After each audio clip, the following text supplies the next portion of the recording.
काही गोष्टी अशा असतात ज्याचे आपण नवीन कितीही सबस्टिट्यूट घेतले तरी त्या जुन्याच पारंपरिक छान वाटतात। तर माझ्याकडे ही स्टीलचा खलबत्ता होता, पण बऱ्याच दिवसापासून मला दगडी हवा होता, तर फायनली मी तो घेतला।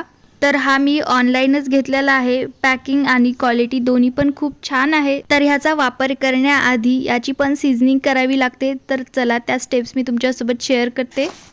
तर सुरुवातीला याला अर्धा तास पाण्यात भिजत ठेवायचं, कारण जे काही धूळ आणि दगडाचे छोटे छोटे कण असतील ते निघून जातील। त्यानंतर स्वच्छ करून 1 चमचाभर यामध्ये साखर आपल्याला वाटून घ्यायची आहे।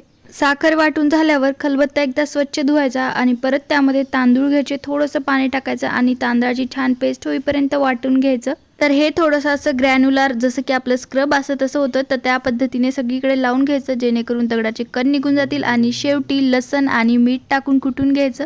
आणि आता खलबत्ता आपला वापरायला रेडी आहे। तर कसा वाटला व्हिडिओ कमेंटमध्ये नक्की सांगा। आवडला असेल तर लाईक